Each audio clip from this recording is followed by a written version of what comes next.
ಇವಾಗ ನಮ್ಮ ಹತ್ರ ಇರೋದು ಒಂದೇ ಆ್ಯಪಲ್. ಕೂಡ ಆಗ್ತಿಲ್ಲ ನನಗೆ, ಅಷ್ಟು ಸುಸ್ತಾಗ್ತೈತಿ. ಫಸ್ಟ್ ಡೇ ಅಲ್ಲ, ಇವತ್ತು ಉಪವಾಸ ಬಿಡ್ತಾ ಇದ್ದೀರಾ, ಟೈಮ್ ಆಯಿತಾ. ಫಸ್ಟ್ ಮಾಡಬೇಕಾಗಿರೋ ಕೆಲಸ ಏನಪ್ಪ ಅಂದರೆ ಖರ್ಜೂರ ನೋಡಿರಿ ಬರ್ತದನ. ಇನ್ನು 10 ನಿಮಿಷ ಆಯ್ತು ನೋಡ್ರಿ, ಅಷ್ಟರೊಳಗೆ ಮಸೀದ್ ಸೇರ್ಬೇಕು ನೀವು. ನಮಾಜ್ ಮಾಡಿ ರೋಜಾನು ಇದ್ದು ನಿಯತ್ತಿಲ್ಲ ನಮ್ಮ ಮನಸ್ಸಿನಾಗೆ ಅಂದರೆ ಅಂತ ತಗೊಂಡು ಏನು ಮಾಡ್ಬೇಕು?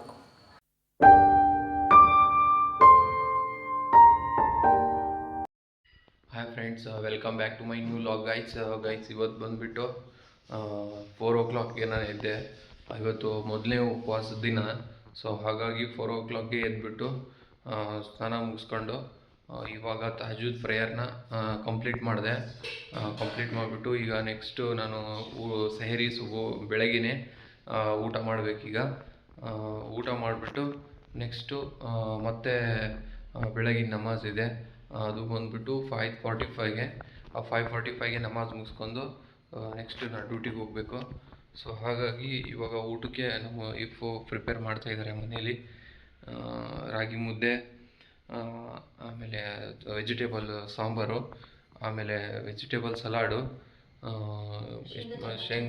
ಶೇಂಗಾ ಚಟ್ನಿ ಮಾಡಿದ್ದಾರೆ.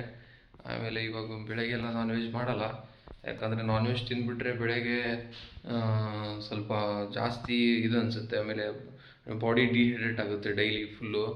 ಸೊ ಆಮೇಲೆ ಹಗಲೆಲ್ಲ ನೀರು ಕುಡಿಯಲ್ಲ, ಹಾಗಾಗಿ ಬಾಡಿ ಡಿಹೈಡ್ರೇಷನ್ ಬರುತ್ತೆ, ಆಮೇಲೆ ಜಾಸ್ತಿ ಬಾಡಿ ಹೀಟ್ ಆಗಿಬಿಡುತ್ತೆ. ಸೊ ಹಾಗಾಗಿ ಇವಾಗ ಫುಲ್ಲು ವೆಜ್, ಆಮೇಲೆ ರಾಗಿ ಬಾಲು, ರೋಟಿ, ಒಟ್ಟು ಸ್ವಲ್ಪ ದೇಹಕ್ಕೆ ತಂಪಿರೋಂಥ ಐಟಮ್ಗಳ್ನ ಇವಾಗ ಮಾರ್ನಿಂಗ್ ಎಲ್ಲರೂ ಸೆಹರಿಗೆ ಯೂಸ್ ಮಾಡಿದರೆ ತುಂಬ ಒಳ್ಳೆಯದು. ಯಾಕಪ್ಪ ಅಂದರೆ ಬಾಡಿ ಡಿಹೈಡ್ರೇಷನ್ ಆಗುತ್ತಲ್ಲ, ಅಂದರೆ ನೀರು ಕುಡಿಯೋಲ್ಲ ಆಗಲಲ್ಲ, ಆಮೇಲೆ ಏನು ತಿನ್ನೋಲ್ಲ.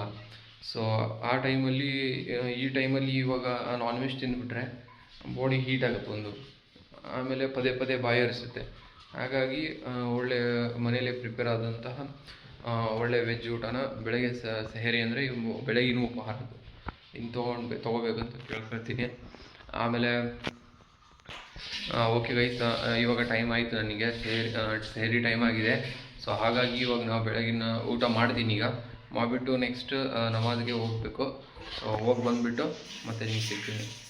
ಎಲ್ಲರಿಗೂ ಬೆಳಗಿನ ಶುಭೋದಯ.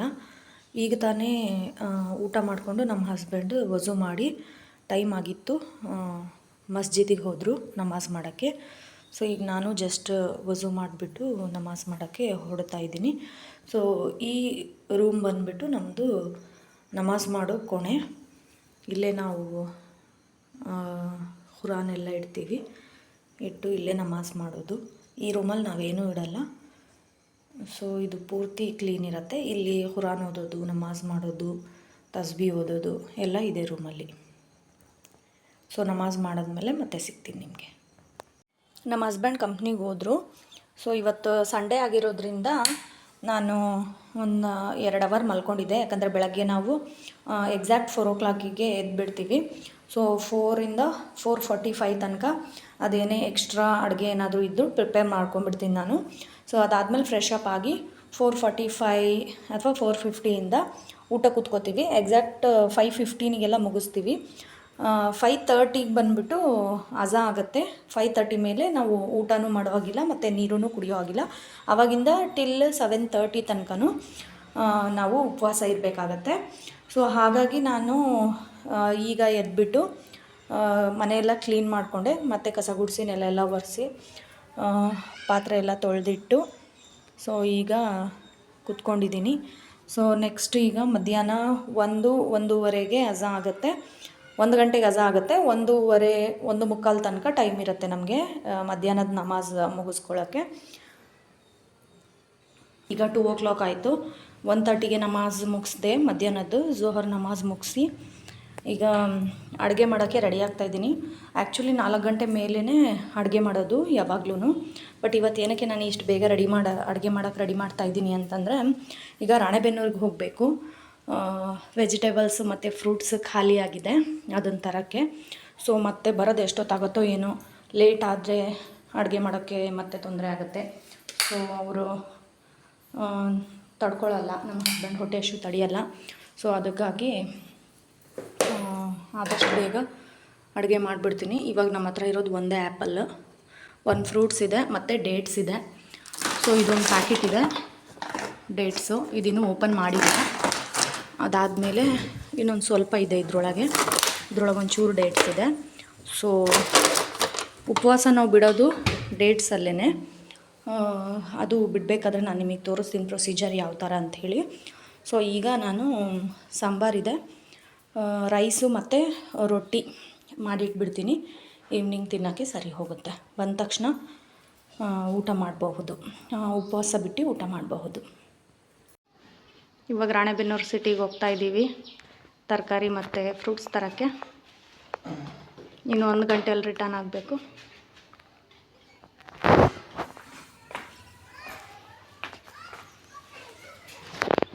ಕೀ ತೊಗೊಳ್ರಿ.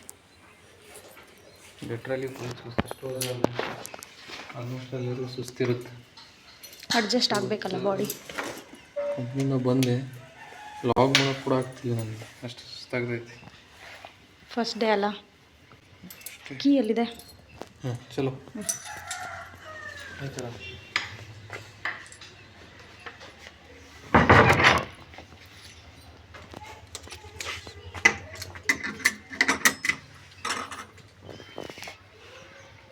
ಮುಖ ಸೋತೋಗ್ಬಿಟ್ಟಿದೆ.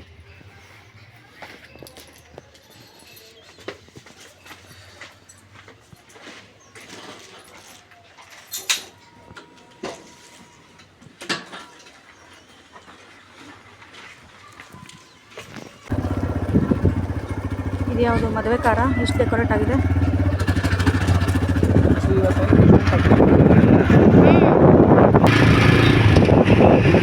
ಏನು ಮಾಡ್ತೀರಿ ಗೊತ್ತಾ, ರೋಜೆ ಇರ್ತಾರಲ್ಲ ಇದ್ರೊಳಗೆ ಮಾಡ್ಬಿಡಿ. ಅದು ಕಾಣ್ತಿದ್ದೀನ ನೋಡ್ತೀನಿ ಕಣ್ರಿ.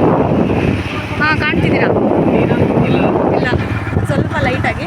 ಏನು ಮಾಡ್ತಿದ್ದಾರೆ ಗೊತ್ತಾ, ಹಾಂ ರಂಜಾನ್ ರೋಗ ಇದ್ದು ಈವ್ನಿಂಗು ಶರ್ಬತ್ತು, ಎಳ್ನೀರು ಇದೆಲ್ಲ ಕುಡಿಯೋದು ಬಿಡ್ತಾರೆ. ಹೌದೌದೌದು. ಈಗ ಸ್ಪ್ರೈಟು, ಕೊಕೋ ಕೋಲಾ ಇಂಥವೆಲ್ಲ ಕುಡಿದ್ಬಿಟ್ರೆ ಅದರೊಳಗೆ ಕಾರ್ಬೋಹೈಡ್ರೇಟ್ ಇರುತ್ತೆ, ಆಮೇಲೆ ಹೈ ಶುಗರ್ ಇರುತ್ತೆ. ಇದು ಡೈರೆಕ್ಟಾಗಿ ಕಿಡ್ನಿಗೆ ಮತ್ತು ಕಾಲ್ ಬೇಡರಿಗೆ ತುಂಬ ಪ್ರಾಬ್ಲಮ್ ಕೊಡ್ತದೆ.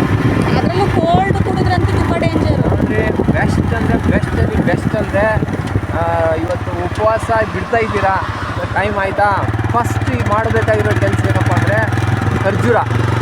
ಒಳ್ಳೆ ಸೌದಿ ದುಬೈ ಖರ್ಜೂರ ಬಂದೈತೆ. ಖರ್ಜೂರ ಒಂದು ತೊಗೊಂಡ್ಬಿಟ್ಟು ತಿಂದ್ಬಿಡ್ರಿ. ಯಾಕಪ್ಪ ಖರ್ಜೂರ ಅಂದರೆ ಅದನ್ನೆಲ್ಲ ಬಾಡಿಯೆಲ್ಲ ಇದರಲ್ಲಿರುತ್ತೆ, ಉಪವಾಸದಲ್ಲಿರ್ತೀವಿ, ದೊಡ್ಡದಿರುತ್ತೆ, ಭಾಳ ಸುಸ್ತಿರುತ್ತೆ. ಅದಕ್ಕೆ ನಮಗೆ ಬೇಕಾಗಿರೋದು ಎನರ್ಜಿ. ಆ ಎನರ್ಜಿನ ಕೊಡುವಂಥದ್ದು ಏನಪ್ಪ ಅಂದರೆ ಖರ್ಜೂರ. ಆ ಖರ್ಜೂರ ತಿಂದರೆ ಅದರ ಖರ್ಜೂರ ಒಳಗಡೆ ಏನಿರುತ್ತಂದರೆ ಮ್ಯಾಗ್ನೀಷಿಯಮ್ ಇರುತ್ತೆ, ಆಮೇಲೆ ಐರನ್ ಇರುತ್ತೆ, ಜಿಂಕ್ ಇರುತ್ತೆ, ಗ್ಲೂಕೋಸ್ ಇರ್ತದೆ. ಇದೆಲ್ಲ ಏನು ಮಾಡುತ್ತೆ, ಬಾಡಿನ ಲವಲವಿಕೆಯಿಂದ ಇರೋಕ್ಕೆ ಸಹಾಯ ಮಾಡುತ್ತೆ ಖರ್ಜೂರ. ಆಮೇಲೆ ಇದು natural, almost natural fry fish ಕುಡಿದ್ರೆ ಏನಾಗುತ್ತೆ ಅಂದರೆ ಅದರಲ್ಲಿರೋ ಕಾರ್ಬೋಹೈಡ್ರೇಟ್, ಶುಗರು ಡೈರೆಕ್ಟಾಗಿ ಶುಗರ್ಗೂ ಮತ್ತು ಗಾಲ್ಬ್ಲೆಡರ್ಗೆ ಎಫೆಕ್ಟ್ ಕೊಡುತ್ತದೆ. ಸೊ ಹಾಗಾಗಿ ದಯಮಾಡಿ ಎಲ್ಲರೂ ಆದಷ್ಟು ನ್ಯಾಚುರಲ್ ಆಗಿರೋ ಜ್ಯೂಸ್ ಕುಡಿರಿ. ನ್ಯಾಚುರಲ್ ವಾಟರ್ ಮೆಲನ್ ಜ್ಯೂಸ್ ಕುಡಿರಿ, ಏನು ಸಮಸ್ಯೆ ಇಲ್ಲ. ಆಮೇಲೆ ಆರೆಂಜ್ ಜ್ಯೂಸ್ ಕುಡಿರಿ, ಏನು ಸಮಸ್ಯೆ ಇಲ್ಲ. ಮಾಡಿರಿ ಅಷ್ಟೇ.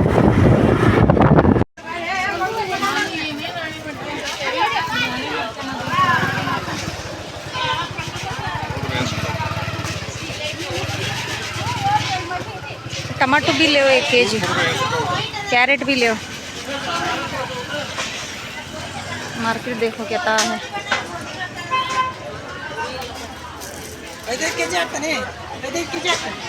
ನೋಡ್ರಿ ಬರ್ತದಲ್ಲ.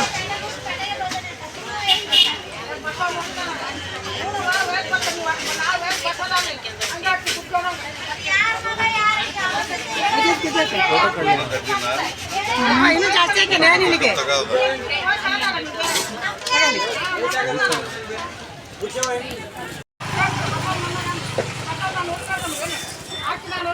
ಅವರೆಕಾಯಿ ಒಂದು ಅರ್ಧ ಕೆಜಿ ಹೆಂಗೆ? 1 ಕೆಜಿ 20, ಅರ್ಧ ಕೆಜಿ 30.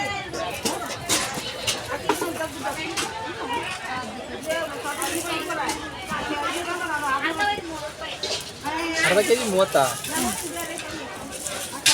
ಟೊಮೊಟೊ ಹೆಂಗೆ? 10 ರೂಪಾಯಿ. 2 kg ले ना क्या जी 5 ರೂಪಾಯಿ. कहाँ आता गए वारम आता गए वारम भी 10 पीस ले गए सोना हमें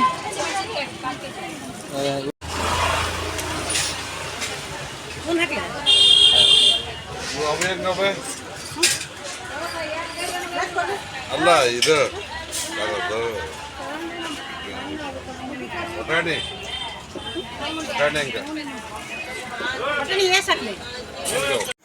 ಫ್ರೆಂಡ್ಸ್ ತರಕಾರಿ ಎಲ್ಲ ತೊಗೊಂಡ್ವಿ. ನೆಕ್ಸ್ಟ್ ಮುಂದೆ ಬಂದು ಇದು ನಮಗೆ ಬಾಳೆಹಣ್ಣು ಬೇಕಾಗಿತ್ತು. ಬಾಳೆಹಣ್ಣು ಆಮೇಲೆ ದ್ರಾಕ್ಷಿ ಆಮೇಲೆ ಕಿತ್ತಲೆ ಇವೆಲ್ಲ ಬೇಕಾಗಿತ್ತು. ಇವನ್ನ ತೊಗೊಂಡ್ಬಿಟ್ಟು ನೆಕ್ಸ್ಟ್ ಸಪೋಟ ಬೇಕಾಗಿತ್ತು. ಇವನ್ನೆಲ್ಲ ತೊಗೊಂಡು ಸೀದಾ ಇವಾಗ ಮನೆಗೆ ಹೋಗಬೇಕು. ಈಗ ತಾನೇ ಜಸ್ಟ್ ರಾಣಿಬೆನ್ನೂರು ಸಿಟಿಯಿಂದ ಬಂದ್ವಿ. ತರಕಾರಿ ಮತ್ತು ಫ್ರೂಟ್ಸು ತೊಗೊಂಬಂದ್ವಿ. ಇದನ್ನು ಆಮೇಲೆ ಫ್ರೀ ಇದ್ದಾಗ ಅಸೆಂಬಲ್ ಮಾಡ್ತೀನಿ, ಅಂದರೆ ಸಪ್ರೇಟ್ ಮಾಡಿ ಫ್ರಿಜ್ಜಲ್ಲಿ ಇಡ್ತೀನಿ, ಹೊರಗಿಡೋದು ಹೊರಗೆ ತೆಗ್ದಿಡ್ತೀನಿ. 6:40ಕ್ಕೆ ಉಪವಾಸ ಬಿಡೋದು. ಇವಾಗ ಎಕ್ಸಾಕ್ಟ್ ಟೈಮ್ ಬಂದ್ಬಿಟ್ಟು 6:25, ಇನ್ನು 15 ನಿಮಿಷ ಇದೆ ಅಷ್ಟೇ.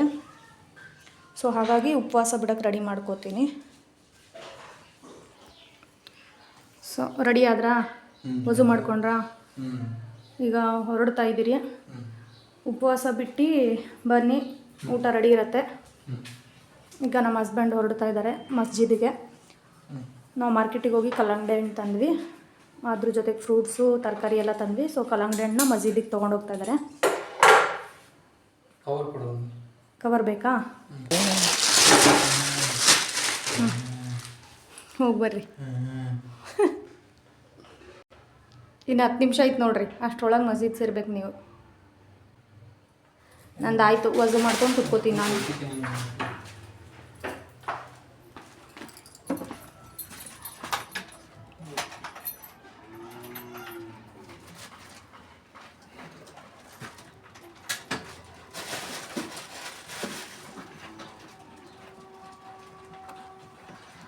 ಹೊಟ್ಟೆಗೆ ತಿಂದರೆ ಮತ್ತೆ ಕೆಮ್ಮು ಅನಿಸುತ್ತೆ. ಸೊ ಅದಕ್ಕೋಸ್ಕರ ನಾನೀಗ ಉಪವಾಸ ಬಿಡೋಕ್ಕೆ ಇಷ್ಟು ಇಟ್ಕೊಂಡಿದ್ದೀನಿ. ಅರ್ಧ ಸೆಬೆಹಣ್ಣು, ಒಂದು ಚಿಕ್ಕು, ಅದಾದಮೇಲೆ ಒಂದು 4 ಖರ್ಜೂರ, ಒಂದು ಸ್ವಲ್ಪ ದ್ರಾಕ್ಷಿ ಇಟ್ಕೊಂಡಿದ್ದೀನಿ. ಒಂದು ಲೋಟ ನೀರು ಜೊತೆಗೆ ಇಟ್ಕೊಂಡಿದ್ದೀನಿ. ಸೊ ವಜು ಮಾಡ್ಕೊಂಬಂದು ರೆಡಿಯಾಗಿ ಕೂತಿದ್ದೀನಿ ಉಪವಾಸ ಬಿಡೋಕ್ಕೆ. ಬೆಳಗ್ಗೆ ಉಪವಾಸ ಕಟ್ಟಿದ್ದು ಟೈಮ್ ಬಂದುಬಿಟ್ಟು 5:27. ಒಂದೊಂದು ಊರಲ್ಲಿ ಒಂದೊಂದು ಟೈಮಿಂಗ್ಸು, ಅಂದರೆ ಒಂದು 5 ನಿಮಿಷ, 3 ನಿಮಿಷ, 2 ನಿಮಿಷ ಈ ಥರ ಹೆಚ್ಚು ಕಡಿಮೆ ಇರುತ್ತೆ. ಸೊ ನಮ್ಮ ಊರಿಂದ ಟೈಮ್ ಬಂದುಬಿಟ್ಟು ಬೆಳಗ್ಗೆ 5:27ಕ್ಕೆ ಕಟ್ಟಬೇಕು. 5:27 ನಂತರ ಏನೂ ತಿನ್ನಬಾರ್ದು, ನೀರು ಕುಡಿಬಾರ್ದು. ಅದಾದಮೇಲೆ ಈವ್ನಿಂಗ್ ಬಂದುಬಿಟ್ಟು ರೋಜಾ ಬಿಡೋ ಟೈಮು 6:40. ಸೊ ಈಗ 6:38 ಆಗಿದೆ. ಸೊ ಎಕ್ಸಾಕ್ಟ್ 6:40 ಮೇಲೆ ಒಂದು 5 ನಿಮಿಷ ಹೆಚ್ಚು ಕಮ್ಮಿ ಆದರೂ ನಡೆಯುತ್ತೆ, ಬಟ್ ಕಡಿಮೆ ಆಗಬಾರ್ದು, ಜಾಸ್ತಿ ಆಗಬೇಕು. 6:40 ಮೇಲೆ ಉಪವಾಸ ಬಿಡಬೇಕು. ಸೊ ಉಪವಾಸ ಬಿಡೋ ನಿಯತ್ ಹೇಳಾದಮೇಲೆ ಒಂದೇ ಒಂದು ಕಾಳು ಉಪ್ಪು ಹಾಕಿ ಬಾಯಲ್ಲಿ, ಅದಾದಮೇಲೆ ನೀರು ಕುಡಿಬೇಕು. ನೀರು ಕುಡಿದು ಖರ್ಜೂರ ತಿಂದು ಬೇರೆ ಏನಾದರೂ ತಿನ್ಬೋದು. ಖರ್ಜೂರ ತಿಂದರೆ ಏನಾಗುತ್ತೆ ಅಂದರೆ ಹೊಟ್ಟೆಗೆ ಅದರಲ್ಲಿ ಎಲ್ಲ ಮಲ್ಟಿವಿಟಮಿನ್ಸ್ ಇರೋದ್ರಿಂದ ಡಿಹೈಡ್ರೇಷನ್ ಕಡಿಮೆ ಆಗುತ್ತೆ. ಈಗ ಜಸ್ಟ್ ದುವಾ ಹೇಳಿ ಉಪವಾಸ ಬಿಟ್ಟೆ. ಉಪ್ಪಿನ ಕಾಳು ತಿಂದಾದಮೇಲೆ ಈಗ 1 ಲೋಟ ನೀರು ಕುಡಿತಾಯಿದ್ದೀನಿ. ಸೊ ನೀರು ಕುಡ್ದಾಗಿರೋ ತಕ್ಷಣವೇ ನಾನು ಖರ್ಜೂರ ತಿಂತೀನಿ. ಸೊ ಖರ್ಜೂರ ತಿಂದ್ಬಿಟ್ಟು ಎಲ್ಲ ಫ್ರೂಟ್ಸನ್ನು ಒಂದು ಸ್ವಲ್ಪ ತಿಂತೀನಿ. ಸೊ ಎಲ್ಲ ಫ್ರೂಟ್ಸು ತಿಂದಾದಮೇಲೆ ಏನು ಮಾಡ್ತೀನಿ, ಮೊಗ್ರಿಬ್ದು ನಮಾಜ್ ಮಾಡ್ತೀನಿ. ಸೊ ನಮಾಜ್ ಮಾಡಿ ಆದಮೇಲೆ ಬೇಕಾದರೆ ಊಟ ಮಾಡಬಹುದು, ಇಲ್ಲ ಅಂತಂದರೆ ನೀವು ಇಶಾ ನಮಾಜ್ ಮುಗಿಸ್ಕೊಂಡು ಊಟ ಮಾಡಬಹುದು, ನಿಮ್ಮ ಇಷ್ಟ. ನಾನೇನು ಮಾಡ್ತೀನಿ ಅಂದಮೇಲೆ ಒಂದೇ ಸರಿ ಇಶಾ ನಮಾಜ್ ಮುಗಿಸ್ಕೊಂಡೇ ಒಂದು 9 ಗಂಟೆ 9:30 ಆ ಥರ ಊಟ ಮಾಡ್ತೀನಿ. ಖರ್ಜೂರ, ಸಪೋಟ, ದ್ರಾಕ್ಷಿ ಎಲ್ಲ ಸ್ವೀಟ್ ಇರೋದ್ರಿಂದ ಈಗ ಆ್ಯಪಲ್ ತಿಂತಾಯಿದ್ರೆ ಹುಳಿ ಅನ್ನಿಸ್ತಾ ಇದೆ. ಆ್ಯಪಲ್ ಮಾತ್ರ ತಿಂದಿದ್ರೆ ಸಿಹಿ ಅನ್ನಿಸ್ತಿತ್ತು. ಸೊ ಎಲ್ಲ ಸ್ವೀಟ್ ಇರೋದ್ರಿಂದ ಆ್ಯಪಲ್ ಸ್ವಲ್ಪ ಹುಳಿ ಅನ್ನಿಸ್ತಾ ಇದೆ. ಸೊ ಉಪವಾಸ ಬಿಟ್ಟು ಸ್ವಲ್ಪ ಸಂಜೆ ಟೈಮ್ ಟೀ ಕುಡಿದ್ರೆ ತಲೆನೋವು ಹೋಗುತ್ತೆ. ನಿಮಗೆ ತಲೆನೋವುತ್ತಿತ್ತಾ? ತಲೆನೋವ್ತಾಯಿತ್ತು, ಸುಸ್ತಾಗ್ತಾಯಿತ್ತು. ಫಸ್ಟ್ ಡೇ ಹೆಂಗೆ ಅನ್ನಿಸ್ತು ಇವತ್ತು?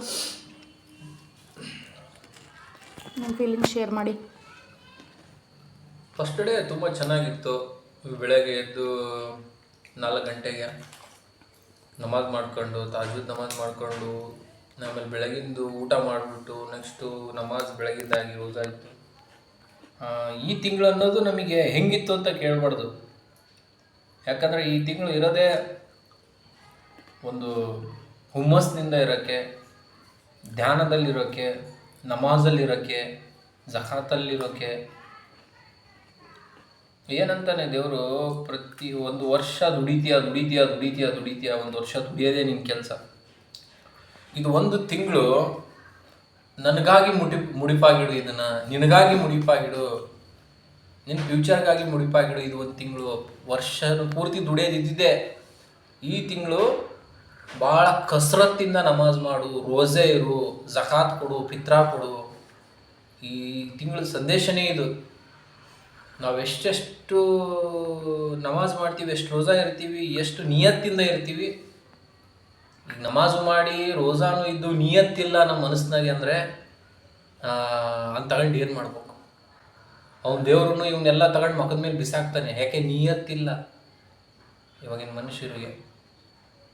ಸೊ ಇವೆಲ್ಲ ಮಾಡಬೇಕಂದ್ರೆ ನ್ಯಾಯ, ನೀತಿ, ಧರ್ಮ, ಕರ್ಮ ಇವನ್ನೆಲ್ಲ ಇಟ್ಕೊಂಡು ಮನಸ್ಸಿನಲ್ಲಿ ಒಳ್ಳೆಯ ಭಾವನೆಗಳನ್ನ ಇಟ್ಕೊಂಡು, ಇಲ್ಲೂ ಒಳ್ಳೆಯ ಭಾವನೆಗಳನ್ನ ಇಟ್ಕೊಂಡು ಇವನ್ನೆಲ್ಲ ಮಾಡಿದರೆ ದೇವರು ನಮ್ಮನ್ನು ಮೆಚ್ತಾರೆ. ನಮ್ಮ ಮೇಲೆ ಮೆಚ್ಚುಗೆ ಬರ್ತದೆ ದೇವರಿಗೆ.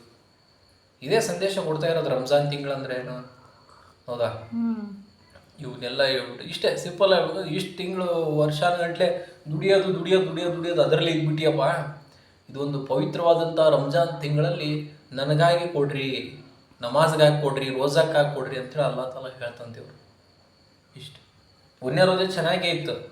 ಯಾವುದು ಚೆನ್ನಾಗಿಲ್ಲ ಅನ್ನಂಗಿಲ್ಲ. ಇದು ನಮ್ಮ ಪುಣ್ಯ. ಇದು ಅರ್ಥ ಆಯ್ತಾ? ಲಾಸ್ಟ್ ಇಯರಿಗೆ ಕಂಪೇರ್ ಮಾಡಿದ್ರೆ ಈ ವರ್ಷ ಪೂರ್ತಿ ಇರೋಕ್ಕೆ ಇನ್ಶಾಲ್ಲ ಟ್ರೈ ಮಾಡಬೇಕು. ಲಾಸ್ಟ್ ಇಯರ್ ಏನಾಗಿತ್ತು, ನಾನು 10 ಡೇಸ್ ಅಷ್ಟೇ ಇದ್ದೆ, 10 ದಿನ ಅಷ್ಟೇ ಇದ್ದೆ. ಯಾಕಂದ್ರೆ ಸ್ವಲ್ಪ ಹೆಲ್ತ್ ಇಶ್ಯೂ ಬಂದುಬಿಡ್ತು ನನಗೆ. ಸೊ ಹಾಗಾಗಿ 10 ಡೇಸ್ ಆಗಿದ್ಮೇಲೆ ನಾನು ಬಿಟ್ಟೆ, ರೋಜಾ ಇರಲಿಲ್ಲ. ಬಟ್ ಡೈಲಿ ನಾನು ಪ್ರೇಯರು, ಆಮೇಲೆ ಮಸ್ಜಿದ್ಗೆ ಹೋಗೋದು ಬರೋದು ಇವೆಲ್ಲ ಮಾಡ್ಕೊಂಡಿದ್ದೆ. ಬಟ್ ಈ ವರ್ಷ ಒಂದು ಹುಮ್ಮಸ್ನಲ್ಲಿದ್ದೀನಿ. ದೇವರು ಯಾವುದೇ ರೀತಿಯಾದಂಥ ನನಗೆ ಪ್ರಾಬ್ಲಮ್ ಕೊಡೋದು ಬೇಡ. ಓದ್ಸತಿ ಭಾಳ ನನಗೆ ಹೆಲ್ತ್ ಇಶ್ಯೂ ಇತ್ತು. ಸೊ ಆ ದೇವರಲ್ಲಿ ಬೇಡ್ಕೊಳ್ಳೋದು ಇಷ್ಟೇ. ನಾನು ಈ ತಿಂಗಳಂತೂ ಯಾವುದೇ ರೀತಿಯಂಥ ಹೆಲ್ತಿನಂಥ ಪ್ರಾಬ್ಲಮ್ಗಳು ಬರೋದು ಬೇಡ. ಈ ತಿಂಗಳು 30 ದಿನವೂ ನನಗೆ ಇರುವಂಥ ಶಕ್ತಿಯನ್ನು ಕೊಡು, ಆರೋಗ್ಯವನ್ನು ಕೊಡು, ಆಯುಷನ್ನು ಕೊಡು. ಎಲ್ಲ ಜನರಿಗೂ, ನನ್ನ ಎಲ್ಲ ಫ್ರೆಂಡ್ಸ್ಗಳು ನೋಡೋವಂಥ, ನನ್ನ ಲಾಗ್ ನೋಡುವಂಥ ಫ್ರೆಂಡ್ಸ್ಗಳಾಗಿರ್ಬೋದು, ಸಂಬಂಧಿಕರಾಗಿರ್ಬೋದು, ನನ್ನ ಗುರು ಹಿರಿಯರಾಗಿರ್ಬೋದು, ಅವ್ರಿಗೂ ಎಲ್ಲರಿಗೂ ಸುಖ, ಶಾಂತಿ, ನೆಮ್ಮದಿ, ಐಶ್ವರ್ಯ, ಆರೋಗ್ಯ, ಯಶಸ್ಸನ್ನು ಕೊಟ್ಟ ಆ ಅಲ್ಲ ಕಾಪಾಡಲಿ, ಎಲ್ಲ ಜನರನ್ನು ಕಾಪಾಡಲಿ ಅಲ್ಲ ತಾಲ ಅಂಥೇಳಿ ನಾನು ಇಷ್ಟು ಹೇಳಿ ನೆಕ್ಸ್ಟ್ ಫ್ರೆಂಡ್ಸ್ ಊಟ ಮಾಡ್ಬೇಕು. ನಾನು ಸ್ವಲ್ಪ ಬೆಳಗ್ಗೆ ಊಟ ಮಾಡಿರೋದು, ಇವಾಗೆಲ್ಲ ಸ್ವಲ್ಪ ಫ್ರೂಟ್ಸ್. ನಂದು ಇನ್ನೊಂದು ಇವಾಗ ತರಾವಿ ನಮಾಜ್ಗೆ ಹೋಗೋದಿದೆ. ನಂದು ಅದು 8 o'clock ಸ್ಟಾರ್ಟ್ ಆಗುತ್ತೆ. ಹೋಗಿ ಬಂದುಬಿಟ್ಟು ನಮಾಜ್ ಮುಗಿಸ್ಕೊಂಬಂದು ಮತ್ತೆ ಸಿಗ್ತೀನಿ ನಿಮಗೆ. ಊಟ ವೆಜಿಟೇರಿಯನ್ ಗಾಯ್ಸ್. ನಾನು ಈ ತಿಂಗಳು ಫುಲ್ ವೆಜ್ಜೇ ತಿನ್ಬೇಕಂತ ಡಿಸೈಡ್ ಮಾಡಿದ್ದೀನಿ, ನಾನ್ ವೆಜ್ ಬೇಡ ಅಂತ.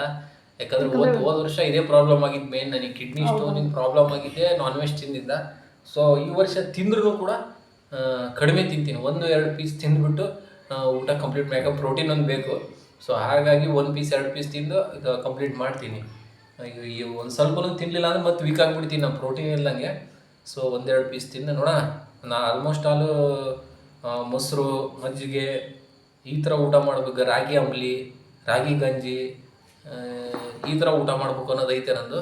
ನೋಡೋಣ ಫ್ರೆಂಡ್ಸ್. ಆದರೆ ದೇವರು ಈ ವರ್ಷನಾದರೂ ಫುಲ್ಲು ನನಗೆ ರೋಜಾ 30 ಇರೋವಂಥ ಭಾಗ್ಯ ನನಗೆ ಕೊಡಲಿ ಆ ದೇವರು ಅಂತೇಳಿ ಆ ದೇವರಲ್ಲಿ ನಾನು ಪ್ರಾರ್ಥನೆ ಮಾಡ್ಕೊತೀನಿ. ಸ್ಟ್ರಾಬೆರಿ ತಿಂದ್ರಾ? ಸ್ಟ್ರಾಬೆರಿ ಚೆನ್ನಾಗಿದೆ. ಇದೊಂಚೂರು ವಾಶ್ ಮಾಡಿಕೊಡ್ರಿ ನನಗೆ. 60 ರೂಪಾಯಿ ಸ್ಟ್ರಾಬೆರಿ ಇದೆ. 60 ರೂಪೀಸ್ ಅಷ್ಟೇನಾ? 40 ರೂಪಾಯಿ ಕೊಟ್ಟೆ. ಪರವಾಗಿಲ್ಲ ಬಿಡ್ರಿ, ಅಮ್ಮ ಚೆನ್ನಾಗಿ ಕೊಟ್ಟರು ಅವರು. ನಾವು ಫ್ರೂಟ್ಸ್ ತೊಗೊಳ್ಬೇಕಾದ್ರೆ ವಿಡಿಯೋ ಮಾಡಿದ್ವಲ್ಲ, ಅವ್ರ ಹತ್ರನೇ ನಾವು ಪೂರ್ತಿ ಫ್ರೂಟ್ಸ್ ಯಾವಾಗಲೂ ತೊಗೊಳ್ಳೋದು. ಇದನ್ನೆಲ್ಲ ಸೆಗ್ರಿಗೇಟ್ ಮಾಡ್ಬೇಕೀಗ. ನೀವು ಎಷ್ಟು ಗಂಟೆಗೆ ಹೊರಡ್ತೀರಾ ನಮಾಜ್ಗೆ? 8 ಗಂಟೆಗೆ ಹೋಗ್ತೀನಿ ನಾನು. ನನಗೆ ಡಿಸ್ಟರ್ಬ್ ಏನು ಮಾಡಬೇಡ. ಸೊ ನಾನು ಜೋಡಿಸ್ಕೊತೀನಿ ಬಿಡಿ ಇದನ್ನು. ಕೆಲಸ ಏನು ಮಾಡಬೇಡ. ಸ್ಟ್ರಾಬೆರಿನೂ ತುಂಬ ಸ್ವೀಟ್ ಇದೆ, ತುಂಬ ಅಂದರೆ ತುಂಬಾ ಸ್ವೀಟ್ ಇದೆ. ಸೊ ಯಾವ ಫ್ರೂಟ್ಸೂ ಲಾಸ್ ಇಲ್ಲ. ಅವರು ಅಮ್ಮ ರಜೆ ಇದ್ದಾಗ ನಾವು ಬೇರೆ ಕಡೆಯಿಂದ ಫ್ರೂಟ್ಸ್ ತೆಗೆದಿದ್ವಿ. ತುಂಬ ಹುಳಿ ವೇಸ್ಟ್ ಆಗುತ್ತೆ ಅದು, ಹಾಗಾಗಿ ನಾವು ಫ್ರೂಟ್ಸ್ ಬೇರೆ ಕಡೆ ತೊಗೊಳ್ಳೋದೇ ಇಲ್ಲ.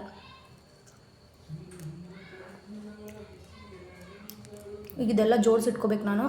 ಫ್ರಿಜ್ ಒಳಗೆ ಇಡೋದು ಬೇಡ ಅಂತ ಅಂದ್ರಲ್ಲ ರೀ ಅವರು. ಫ್ರೂಟ್ಸು ಫ್ರಿಜ್ ಒಳಗೆ ಇಡಬೇಡ್ರಿ, ಸ್ವೀಟ್ನೆಸ್ ಹೋಗುತ್ತೆ ಅಂತ ಅಂದರು ಅವರು.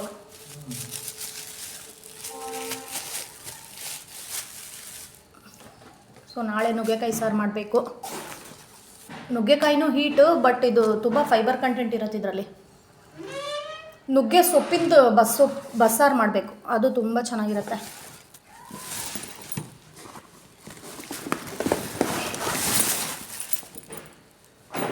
ಎಲ್ಲ ಸಗ್ರಿಗೇಟ್ ಮಾಡಿ ಇಟ್ಕೋಬೇಕು. ಅವರೆಕಾಳು ಸೀಸನ್ ಹತ್ತತ್ರ ಮುಗೀತಾ ಬಂತು. ಬರೀ ಸಿಪ್ಪೆನೇ ಇದೆ ಹೊರತು ಇದ್ರೊಳಗೆ ಕಾಳೇ ಕಾಣಿಸ್ತಾ ಇಲ್ಲ ನನಗೆ. ಹಾಂ, ಸೀಸನ್ನು ಸ್ಟಾರ್ಟಿಂಗೂ ಕಾಳು ಬರಲ್ಲ, ಸೀಸನ್ ಎಂಡಲ್ಲೂ ಕಾಳು ಬರಲ್ಲ.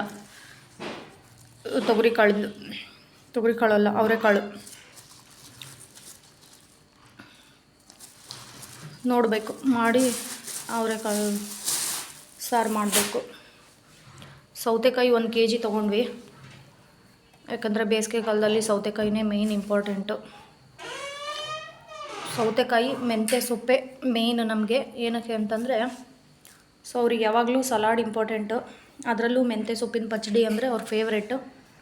ಅದು 2 days once ಅಂತೂ ಮಾಡ್ತಾನೆ ಇರಬೇಕು ನಾನು ಮನೇಲಿ.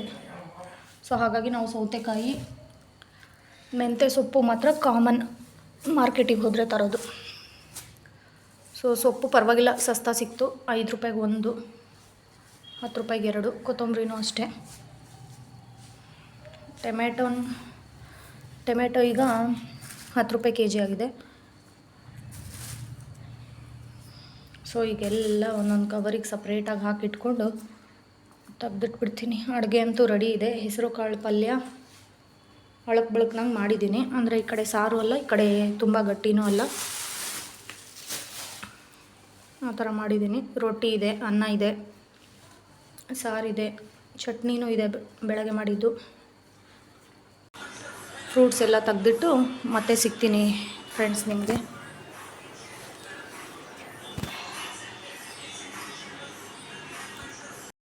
ಹಾಗಾಯ್ತು ಸರ್, ಇವಾಗ ಜಸ್ಟ್ ನಮಾಜ್ ಮುಗಿಸ್ಕೊಂಡು ಮನೆಗೆ ಬಂದೆ ನಾನು.